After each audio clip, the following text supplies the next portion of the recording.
Now,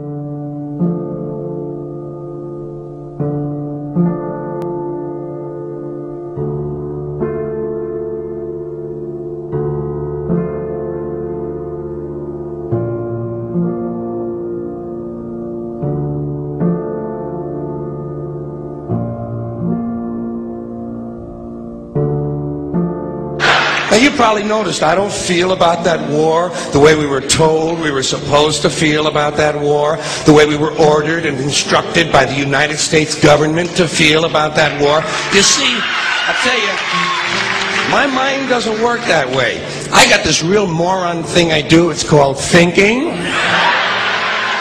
And I'm not a very good American because I like to form my own opinions. I don't just roll over when I'm told to.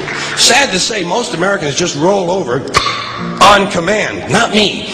I have certain rules I live by. My first rule, I don't believe anything the government tells me. Nothing. Zero. Nope.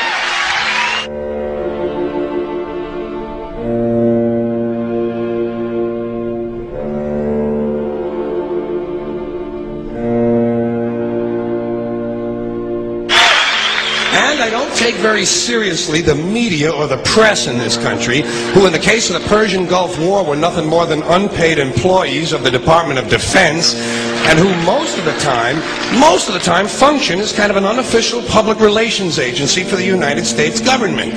So I don't listen to them. I don't really believe in my country. And I gotta tell you folks, I don't get all choked up about yellow ribbons and American flags. Now, to balance the scale, I'd like to talk about some things that bring us together. Things that point out our similarities instead of our differences. Because that's all you ever hear about in this country is our differences. That's all the media and the politicians are ever talking about, the things that separate us, things that make us different from one another. That's the way the ruling class operates in any society. They try to divide the rest of the people. They keep the lower and the middle classes fighting with each other so that they, the rich, can run off with all the fucking money. Fairly simple thing, happens to work. You know, anything different, that's what they're going to talk about. Race, religion, ethnic and national background, jobs, income, education, social status, sexuality, anything you can do, keep us fighting with each other so that they can keep going to the bank. You know how I describe the economic and social classes in this country? The upper class keeps all of the money, pays none of the taxes. The middle class pays all of the taxes, does all of the work. The poor are there just to scare the shit out of the middle class. Keep them showing up at those jobs. Politicians know that word. They use it on you. Politicians have traditionally hidden behind three things: the flag, the Bible, and children. No child left behind. No child left behind. Oh, really? Well, it wasn't long ago you were talking about giving kids a head start. Head start, left behind? Someone's losing fucking ground here. But there's a reason. There's a reason. There's a reason for this. There's a reason education sucks, and it's the same reason that it will never, ever, ever be fixed. It's never going to get any better. Don't look for it. Be happy with what you got. Because the owners of this country don't want that. I'm talking about the real owners now. The big, the wealthy, the real owners, the big wealthy business interests that control things and make all the important decisions. Forget the politicians. They're irrelevant. The politicians are put there to give you the idea that you have freedom of choice. You don't. You have no choice. You have owners. They own you.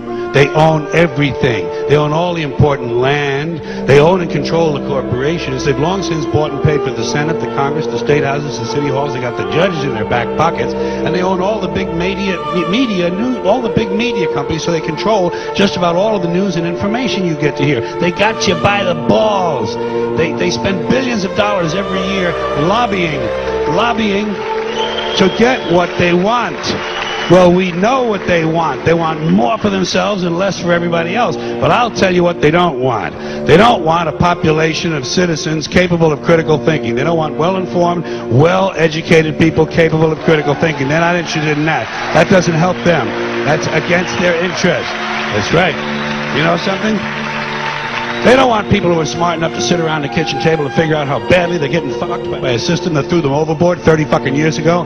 They don't want that. You know what they want? They want obedient workers. Obedient workers, people who are just smart enough to run the machines and do the paperwork, and just dumb enough to passively accept all these increasingly shittier jobs with the lower pay, the longer hours, the reduced benefits, the end of overtime, and the vanishing pension that disappears the minute you go to collect it. And now they're coming for your Social Security money. They want your fucking retirement money. They want it back so they can give it to their criminal friends on Wall Street. And you know something? They'll get it. They'll get it all from you sooner or later, because they own this fucking place. It's a big club, and you ain't in it.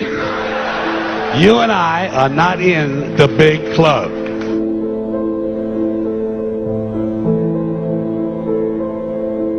The greatest form of control is where you think you're free when you're being fundamentally manipulated and dictated to. One form of dictatorship is being in a prison cell and you can see the bars and touch them. The other one is sitting in a prison cell but you can't see the bar, you think you're free. What the human race is suffering from is mass hypnosis. We are being hypnotized by people like this. Newsreaders, politicians, teachers, lecturers. We are in a country and in a world that is being run by unbelievably sick people. The chasm between what we're told is going on and what is really going on is absolutely enormous. The greatest hypnotist on planet Earth is a oblong box in the corner of the room. It is constantly telling us what to believe is real. Historically, the control and manipulation of political opinion has been the Freemasons' main weapon in gaining control of countries and states. Once in control of the rulers and politicians of a country, laws and political structures could be changed in accordance with their agenda. However, since restricting the body does not necessarily mean restricting the mind, the Freemason recognizes that their plan for a global government hinges completely on subduing the masses to their agenda, and thus eliminating opposition to their cause. And the greatest threat to their plan, posing more danger than any army or law, is the threat of a free-thinking mind. In order to eliminate this threat and to achieve their objective, the Masons have set about the boldest plan ever devised: the complete control of every aspect of human life, your life. And the weapons they are using against you are in your very homes, entertaining you and your children, and gradually indoctrinating you without you even realizing.